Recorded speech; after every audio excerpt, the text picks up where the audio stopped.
तो हाँ भाई करें शुरू। तो आज की इस वीडियो के अंदर एक हमारे पास iPhone 17 Pro Max जो एक नॉर्मल बार फोन है और दूसरा भाई एक फोल्डेबल फोन है जो सैमसंग का Galaxy Fold 7 है। अब मैंने देखा है जिन लोगों का बजट 1.5 लाख रुपए होता है वो अक्सर ये जरूर चेक करते हैं कि 1.5 लाख रुपए में मुझे आईफोन लेना चाहिए, सैमसंग का एक फोल्डेबल फोन लेना चाहिए। तो यही सोचकर मैं इस वीडियो को ला रहा हूं, बहुत ज्यादा डिटेल्ड होने वाली है। अगर आप भी कंफ्यूज हैं तो इस वीडियो को देखने के बाद आपकी कंफ्यूजन क्लियर हो जाएगी, ये मैं आपको गारंटी देता हूं। तो अगर आपको वीडियो अच्छी लगे चैनल सब्सक्राइब करना, वीडियो लाइक करना। इस वीडियो पर एम करते हैं 8000 लाइक का, तो लाइक जरूर कर देना और अपने दोस्त के साथ इस वीडियो को जरूर शेयर करना जो एप्पल या सैमसंग करता है। अब यहां पर दोनों फोनों के बीच में सबसे पहला डिफरेंस फॉर्म फैक्टर का ही आता है। इस बार एप्पल ने टाइटेनियम हटाकर पूरी बॉडी एल्यूमिनियम की कर दिया है। ये एक फोर्ज्ड एल्यूमिनियम है।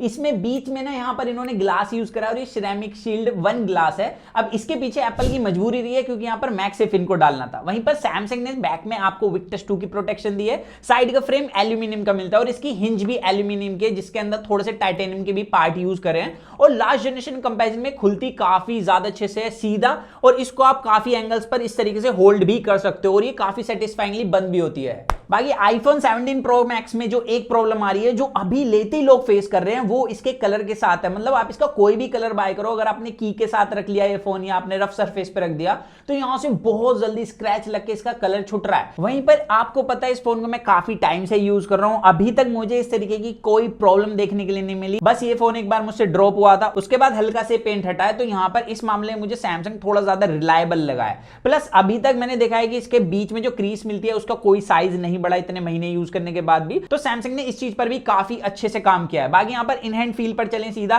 तो यहां अगर आप एक कंफर्टेबल फोन ढूंढ रहे हो तो आपको पता है सैमसंग ने अपना फोन ये बहुत ज्यादा पतला कर दिया है। इवन फोल्ड होने के बाद भी ये काफी ज्यादा स्लिम फील होता है, ऑलमोस्ट आईफोन जितना ही। ये आप साइड बाय साइड देख पाओगे। बाकी सैमसंग की विड्थ कम है जिसकी वजह से फोन ज्यादा कंफर्टेबल फील होता है एप्पल के कंपैरिजन में डे टू डे यूजेज में। प्लस आप एक बड़ी स्क्रीन लेकर घूम रहे हो, वो भी 8 इंच की, जैसे आप इसे अनफोल्ड करोगे। इवन इसका जो वेट है वो काफी कम मिलता है आईफोन के कंपैरिजन में। ये चीज आप साइड बाय साइड यहां पर देख सकते हो। बाकी फ्रंट प्रोटेक्शन में दोनों फोन काफी अच्छे हैं। यहां पर एप्पल ने तो इस बार नेक्स्ट लेवल काम कर दिया, सिरेमिक शील्ड 2 ग्लास डाल के। जेरी रिक की वीडियो देखी है आप लोगों ने तो आपको पता होगा लेवल 6 लेवल 7 पर भी ना के बराबर ही स्क्रैच लग रही हैं। इवन मैंने ये चीज खुद एक्सपीरियंस करी है अपने iPhone 17 के साथ विदाउट स्क्रीन गार्ड जब मैंने उसे चलाया। वहीं पर सैमसंग ने भी यहां पर विक्टस सिरेमिक 2 ग्लास यूज करा है जो यहां पर काफी ज्यादा ड्यूरेबल ग्लास है। ड्यूरेबिलिटी के मामले में दोनों काफी अच्छी प्रोटेक्शन प्रोवाइड करा रहे हैं। बाकी एप्पल के पास एक एडवांटेज मिलती है, ये फोन IP68 रेटेड है। सैमसंग का भी 8 है लेकिन ये IP48 रेटेड है। तो यहां पर डस्ट रेजिस्टेंट कम है एप्पल के कंपैरिजन में, ऑब्वियसली क्योंकि एक फोल्ड फोन है। बट फोल्ड के बाद वाटरप्रूफ होना ये काफी बड़ी बात है। तो बिल्ड के मामले में दोनों फोन काफी लाजवाब हैं, बट इस पर स्क्रैच लग रही है उस मामले में भाई ये फोन मेरे को ज्यादा सॉलिड लगा। बाकी दोनों में नीचे की तरफ टाइप सी पोर्ट मिल जाता है आपको। और कंट्रोल देखोगे तो एप्पल में आपको राइट साइड में ऑन ऑफ बटन मिलता है, नीचे कैमरा कैप्चर बटन है। यहां पर ये फोटोज क्लिक करने के लिए और AI यूज करने के लिए काम में आता है। अब आपको पता है एप्पल ने कितना AI दिया है उसकी हम आगे बात करेंगे। बाकी यहां पर अगर आप लेफ्ट साइड में देखोगे ऊपर की तरफ एक्शन बटन मिलता है जिससे आप किसी भी टास्क के लिए असाइन कर सकते हो। नीचे की तरफ वॉल्यूम रोकर मिलते हैं। वहीं पर सैमसंग के पास आपको एक ही साइड में, मतलब राइट साइड में भी ऑन ऑफ बटन और वॉल्यूम रोकर दिया गया है। बट एप्पल से जो एक तगड़ी एडवांटेज आती है इस फोल्ड फोन के पास वो ऑब्वियसली जैसे आप इसे भाई ऐसे अनफोल्ड करोगे वो मिलती है।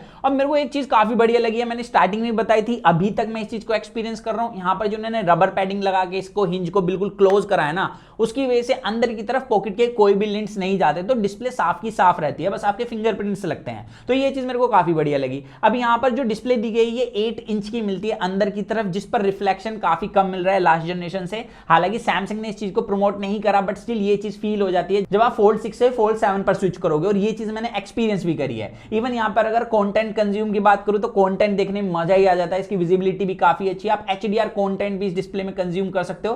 प्लस जो सबसे यूजेबल चीज लगती है इस बड़ी डिस्प्ले की वो है प्रोडक्टिव वर्क। अभी आपको पता है सेल चल रही है, तो यहां पर मैं एक साइड में Amazon दूसरी साइड में फ्लिपकार्ट खोल के side by side price compare कर सकता हूं। मेरे को किसी को फोटो भेजनी है, एक साइड में मैं व्हाट्सएप चलाऊंगा, दूसरी तरफ गैलरी, यहां से ड्रैग एंड ड्रॉप कर दूंगा और यहां पर आप मल्टीपल विंडोज ओपन कर सकते हो, पॉपअप विंडोज ओपन की जा सकती हैं एक ही टाइम पर। एप्पल कहता है ये क्या होता है मैं तो पता ही नहीं, क्योंकि एप्पल के अंदर मल्टीटास्किंग होती ही नहीं है। गजब बेइज्जती है।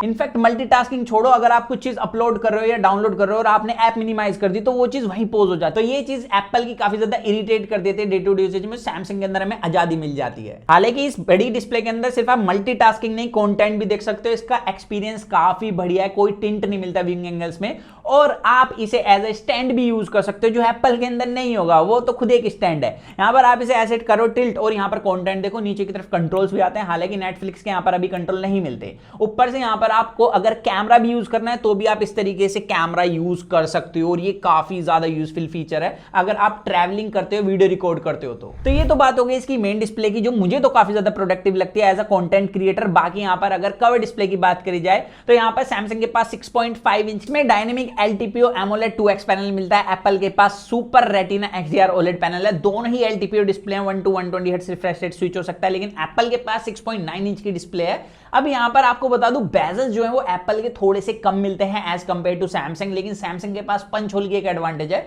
जिसकी वजह से जब कंटेंट देखते हो तो एक फुल व्यू एक्सपीरियंस सा मिलता है। बाकी दोनों डिस्प्ले HDR कंटेंट स्ट्रीम करा सकती हैं। सैमसंग के पास HDR10+ की ताकत है, तो एप्पल के पास डोल्बी विजन कंटेंट स्ट्रीम कराने की। इसके अलावा एप्पल के पास पीक ब्राइटनेस में 3000 निट्स की पीक ब्राइटनेस मिलती है, सैमसंग में 2600 निट्स की। अब नंबर सुन के आप ना बहक गए होगे कि एप्पल ब्राइट होगा। अब यही चीज मैंने S25 अल्ट्रा वाली वीडियो के अंदर दिखाई थी। सैमसंग के पास भले ही ऑन पेपर पीक ब्राइटनेस कम है, लेकिन जैसे ही आप कोई HDR कंटेंट स्ट्रीम करोगे तो यहां पर आपको साफ दिखेगा, जो व्हाइट पार्ट है वो सैमसंग काफी अच्छी तरीके से दिखाता है, ज्यादा ब्राइट दिखाता है एप्पल के कंपैरिजन में, और ये अच्छा खासा नोटिसेबल डिफरेंस है जब आप दोनों को साइड बाय साइड देखोगे। बाकी यहां पर अगर आपको वाइब्रेंट कलर चाहिए, नो डाउट यहां पर सैमसंग की display one of the best होने वाली है आप लोगों के लिए। चाहे मैं यहां पर मेन डिस्प्ले की बात करूं या कवर डिस्प्ले की बात करूं, दोनों के अंदर ही कंटेंट देखने में मजा आ जाता है। लेकिन अगर आपको थोड़ा नेचुरल स्किन टोन पसंद है, वहां पर आपको एप्पल अच्छा लग सकता है। तो कमेंट्स में बताना आपको किसकी डिस्प्ले कैलिब्रेशन ज्यादा अच्छी लगी। पीक ब्राइटनेस के मामले में सैमसंग ज्यादा ब्राइट है, लेकिन आउटडोर विजिबिलिटी के मामले में मैंने देखा कि एप्पल ज्यादा ब्राइट है। बाकी एप्पल ने इस बार एंटी रिफ्लेक्टिव कोटिंग भी डाली है, जिसकी काफी ज्यादा हाइप बन रही है। अब मैंने ऑलरेडी S25 अल्ट्रा वाली वीडियो के अंदर बताया था कि एप्पल ने भले एंटी रिफ्लेक्टिव कोटिंग डाली है,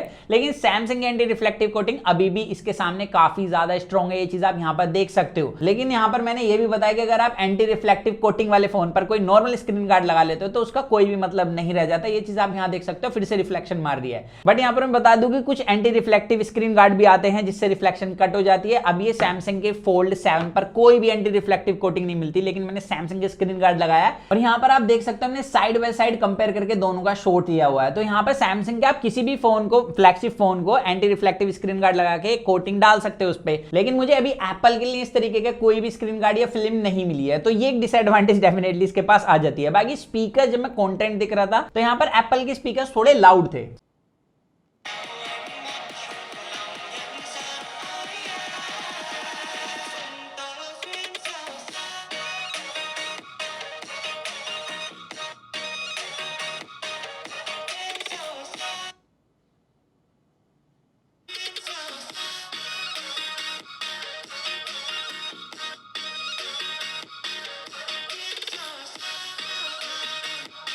साथ ही हैप्टिक्स दोनों के हैं तो फ्लैगशिप, लेकिन एप्पल थोड़ा सॉलिड फील कराता है। बाकी सैमसंग के पास साइड माउंटेड फिंगरप्रिंट सेंसर है, तो एप्पल के पास फेस आईडी, दोनों ही काफी फास्ट और रिलायबल है। लेकिन अब एक ऐसी चीज जहां पर सैमसंग का पलड़ा काफी ज्यादा भारी एप्पल कंपैरिजन में, वो है सैमसंग का गैलेक्सी AI। एप्पल के पास भी एप्पल इंटेलिजेंस मिलता है, लेकिन उतना अच्छा नहीं भाई जितना सैमसंग दे रहा है। सैमसंग के पास आपको जो AI मिलता है, ये गूगल जिमिनाई लाइव के इंटीग्रेशन के साथ आता है। आप किसी भी एप्लीकेशन के अंदर इसके AI को यूज कर सकते हो। यहां पर एक एग्जांपल ले लेते हैं, जैसे यूट्यूब पर मेरे को कोई रेसिपी जाननी है, लेकिन मेरे पास टाइम नहीं है। अब आपको पता होगा जब भी कुकिंग वीडियो देखते हैं तो बार बार पीछे करके देखना पड़ता है कि भाई इसने सामान क्या डाला था। तो यहीं से मैं समराइज करके सारी रेसिपी की लिस्ट निकाल सकता हूं कि इसने क्या क्या इंग्रेडिएंट्स डाले हैं और मेरे को क्या चीज कितने टाइम पकानी है। तो ये काफी ज्यादा हेल्पफुल है। और इन चीजों को छोड़ के चलो मैं जो एप्पल के अंदर AI मिलता है उससे इसे कंपेयर कर लूं, तो फोटो ऐप के अंदर अगर मैं जाऊं दोनों में और कोई फोन इस तरीके से पकड़ के फोटो क्लिक करके रिमूव कराऊं दोनों से, तो यहां पर आप साफ तौर पर देख सकते हो एप्पल ने कितनी बेकार कर दी है इमेज, लेकिन सैमसंग बिल्कुल फाइन इमेज को एडिट करके देता है। तो इसके AI भाई इन चीजों से पता लगता है कितना ज्यादा रिफाइन है।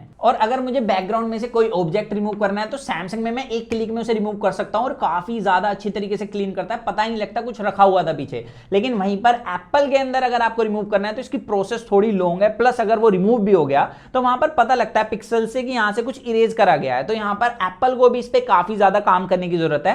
प्लस जैसे कि जिमिनाई सपोर्ट के साथ आता है हमारा सैमसंग का फोन, तो इसके अंदर आपको नैनो बनाना यूज करने का भी अलग ही मजा आने वाला है। अभी आपको पता है ट्रेंड में चल रहा है नैनो बनाना, मतलब आप कोई भी इमेज जनरेट करा सकते हो प्रॉम्प्ट डालकर, ये काफी अच्छी तरीके से उसे जनरेट करता है। तो भाई वो सारी चीज भी इसके अंदर मिल जाएंगी। प्लस अगर आप ट्रिप पर ज्यादा जाते हो और आपको एक लैपटॉप की भी डिमांड है तो इसका सैमसंग डेक्स आपको पूरा एक पर्सनल कंप्यूटर बना के दे देगा, बस आपको डिस्प्ले चाहिए। वहां पर आप देखोगे बिल्कुल ही अलग यूआई देखने के लिए मिलेगा, जिसे आप as a personal computer use कर सकते हो ट्रैवलिंग के टाइम पर। तो सैमसंग डेक्स जैसे फीचर भाई अभी एप्पल में दूर दूर तक नहीं है। अब परफॉर्मेंस की बात कर लेते हैं तो एप्पल के पास A19 Pro चिपसेट मिलता है, सैमसंग के पास स्नैपड्रैगन 8 Gen Elite है। अब मैंने Geekbench टेस्ट रन कराया जिसके अंदर एप्पल के स्कोर्स काफी ज्यादा अच्छे थे। इसके बाद मैंने 3D बेंचमार्क टेस्ट रन कराया जो 20 मिनट का टेस्ट होता है, और हर बार की तरह एप्पल ने अपनी ब्राइटनेस कुछ टाइम बाद ही ड्रॉप कर ली थी, लेकिन एंड में जो स्कोर था वो एप्पल का हमें ज्यादा अच्छा देखने के लिए मिला। ये चीज आप यहां पर देख सकते हो। बट एक चीज माननी होगी कि इतनी अच्छी ब्राइटनेस रखने के बाद भी सैमसंग का जो टेंपरेचर है वो 4 डिग्री कम था एप्पल के कंपैरिजन में। और अगर आप खेलना चाहते हो भाई गेम तो दोनों के अंदर BGMI की बात कर लेते हैं, जहां पर सैमसंग के पास अभी एडवांटेज है क्योंकि यहां पर 120 FPS का गेम प्ले मिलता है और गेम प्ले भी काफी ज्यादा स्मूथ है।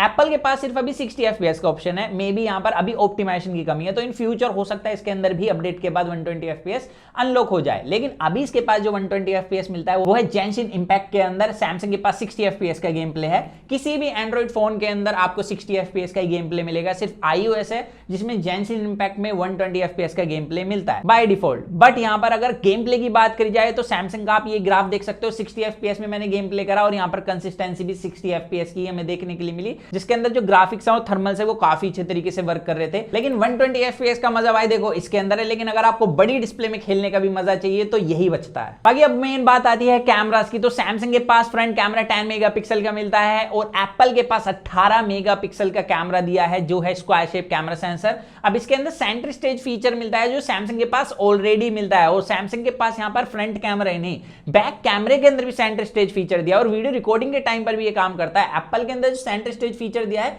ये सिर्फ भाई फेस टाइम के टाइम पर ही काम करेगा, मतलब जब आप वीडियो कॉल करोगे या आप फोटो कैप्चर करोगे तो यहां पर नॉर्मल वीडियो रिकॉर्डिंग में सैमसंग डेफिनेटली इस चीज में एडवांटेज ले जाता है। बाकी यहां पर बैक कैमरे की बात करी जाए एप्पल के पास 48 मेगापिक्सल का मेन कैमरा है, 48 मेगापिक्सल का अल्ट्रा वाइड एंड 48 मेगापिक्सल का 4x टेलीफोटो कैमरा दिया है। वहीं पर सैमसंग के पास 200 मेगापिक्सल का मेन कैमरा है, 10 मेगापिक्सल का 3x टेलीफोटो, 12 मेगापिक्सल का अल्ट्रा वाइड। अब वीडियो कैसे रिकॉर्ड करते हैं दोनों फोन आप यहां देख सकते हो। तो ये दोनों के फ्रंट कैमरे की वीडियो क्वालिटी है, यहां पर आप देख सकते हो भाई सैमसंग ने काफी अच्छे तरीके से लाइट कंट्रोल करी है आईफोन के कंपैरिजन में। एंड यहाँ पर अगर मैं अपोजिट भी चलूँ ना तो यहाँ पर आप देखोगे सैमसंग ज़्यादा अच्छे तरीके से HDR हिट कर रहा है फ्रंट कैमरे में। एंड सिर्फ फ्रंट कैमरा ही नहीं, यहाँ पर आप भाई इस तरीके से वीडियो रिकॉर्ड कर सकते हैं इसके मेन कैमरा से। स्क्रीन मिररिंग करके चलो उससे करके दिखा दो कितना डिफरेंस आएगा। तो कुछ इस तरीके से प्रीव्यू ले सकते हो आप भाई फ्रंट डिस्प्ले के अंदर सैमसंग में। एंड यहाँ पर इसके अंदर डेप्थ ऑफ फील्ड आप देख सकते हो कितना ज़्यादा कमाल का आ रहा है। वैसे आपको वीडियो एंड ऑडियो क्वालिटी किसकी अच्छी लग रही है वो कमेंट्स में बताना। तो भाई साहब यहाँ पे सैमसंग के पास इस चीज की तो एडवांटेज है कि आप मेन कैमरे को as a front camera use कर सकते हो, तो ये काफी खतरनाक चीज है।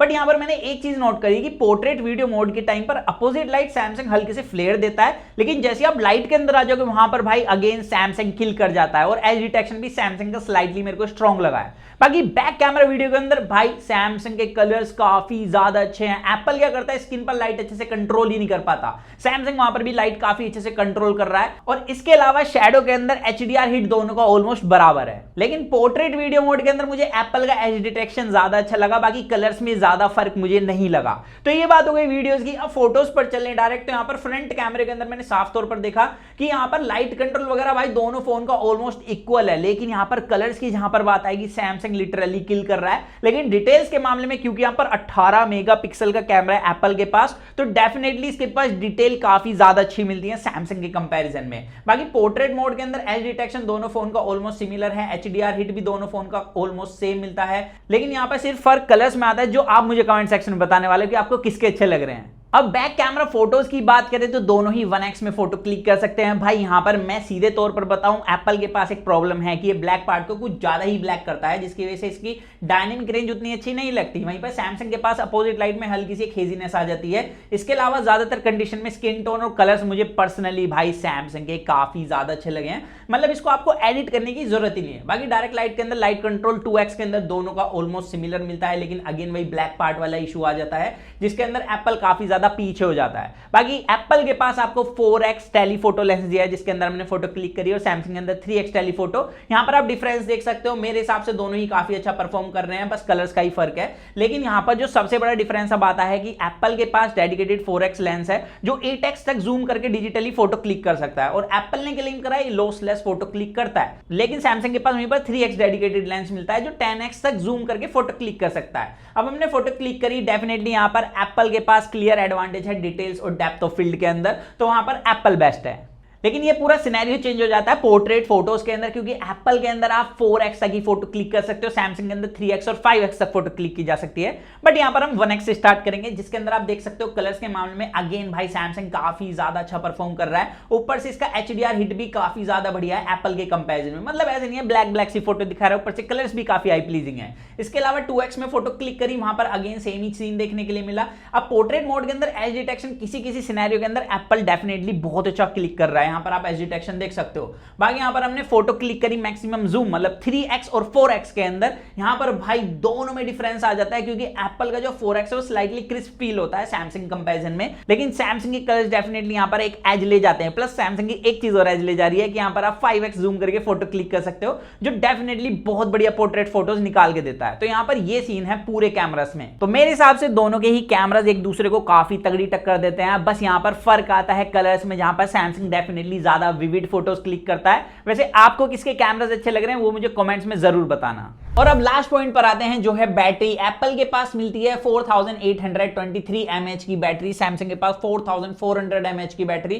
प्लस सैमसंग के पास सिर्फ 25 वोट की फास्ट चार्जिंग मिलती है, एप्पल के पास इस बार 40 वोट की फास्ट चार्जिंग मिलती है, प्लस इसके पास मैक्सेफ चार्जिंग 25 वोट की है, सैमसंग वहीं पर 15 वोट की देता है। अब सैमसंग के पास एक एडवांटेज है रिवर्स वायरलेस चार्जिंग की, तो यहां पर 4.5 वोट की रिवर्स वायरलेस चार्जिंग भी इस फोन के अंदर दी गई है। अब यहां पर बैटरी बैकअप पर सीधे तौर पर चलें तो देखो मैंने दोनों फोनों को यूज करा है साइड बाय साइड। आपको पता है सैमसंग के फोल्ड को मैं कितने टाइम से यूज कर रहा हूं, और मैंने रिव्यू वीडियो के अंदर भी बताया था मेरी यूसेज के हिसाब से 7 से 8 घंटे का स्क्रीन ऑन टाइम मेरे को प्रोवाइड करा रहा है, जो मेरे लिए पूरा दिन निकाल देता है। बट हाँ, अभी हम इन दोनों को कंपेयर करें तो थोड़ी सी एडवांटेज भाई बैटरी बैकअप में डेफिनेटली आईफोन ले जाता है। तो ओवरऑल हमने फुल कंपैरिजन कर दिया, यहां पर आपके सामने सारे पॉइंटर्स आ ही रहे हैं कि कौन सा फोन किसके अंदर विनर है। तो यहां पर मैं आपको खुलकर बता दूं, अगर आपका प्रोडक्टिव वर्क है, आपको मल्टीटास्किंग करनी है, प्लस आपका आज के टाइम के हिसाब से एआई से ज्यादा काम है, क्योंकि एआई को अभी यूज नहीं करोगे ना तो काफी ज्यादा पीछे हो जाओगे, तो उसकी वजह से सैमसंग डेफिनेटली काफी अच्छी चॉइस होने वाला है 2025 में। बाकी आप बताना अगर आपका बजट 1.5 लाख है तो आप दोनों में से कौन सा फोन लोगे। तो बस यही था आज की इस वीडियो के अंदर।